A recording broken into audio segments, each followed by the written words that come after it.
Bonjour à tous. Alors aujourd'hui, j'aimerais bien revenir sur une question qui m'est assez souvent posée quand je remets une offre. C'est de savoir ce que la tarification mensuelle que je propose va inclure et de comprendre qu'est-ce qui va être facturé en extra et comment. Alors là où j'aimerais bien vous rassurer, c'est que la loi est en fait très très claire et définit de manière très explicite ce que va être le rôle et la responsabilité du syndic. C'est-à-dire que légalement, il y a 3 aspects dont le syndic va devoir s'occuper à partir du moment où il va reprendre un immeuble en gestion. C'est tout ce qui est administratif, la gestion des AG, la rencontre avec les copropriétaires sur base régulière, tout ce qui est technique, les travaux, l'entretien, la maintenance, et tout ce qui est comptabilité. Et donc, il va falloir légalement qu'il y ait une seule et même personne qui soit responsable pour ces 3 aspects. C'est-à-dire que si j'accepte la responsabilité d'un immeuble, je suis responsable du fait que la compta soit tenue de manière régulière, qu'il y ait bien une clôture annuelle des comptes qui soit faite, qu'il y ait bien des appels de fonds réguliers qui soient faits, etc. Je suis aussi responsable d'un point de vue administratif, que les AG soient convoqués correctement, que les propriétaires puissent prendre part au vote, etc. Et je suis responsable de l'entretien technique du bâtiment. Et je ne peux pas accepter uniquement une responsabilité partielle. C'est-à-dire, je ne peux pas dire, moi je fais que la compta, mais je n'aime pas avoir des échanges en direct avec les copropriétaires, ça ne m'intéresse pas, je perds du temps. Donc, je ne fais pas cet aspect-là, trouver quelqu'un d'autre. Ou en revanche, je fais que l'administratif et le technique de l'immeuble, mais je n'ai pas de comptable, donc ça, il faudra vous débrouiller. Non.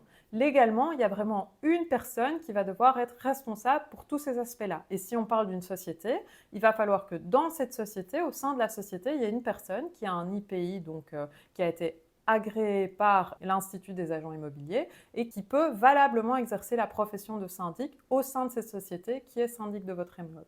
Pour ce qui est de la facturation des extras, de nouveau, les extras qu'on va pouvoir facturer, parce que c'est vrai qu'il peut y avoir des extras. Par exemple, il peut y avoir une année où il y a 2 assemblées générales extraordinaires qui doivent se tenir pour des urgences. Et ça, effectivement, ça ne fait pas partie de la tâche standard du syndic et on va pouvoir les facturer à part. Mais pour pouvoir facturer ces choses-là à part, il va falloir qu'il y ait une annexe au contrat qui définisse clairement qu'est-ce qui va être des extras et comment ces extras vont être facturés.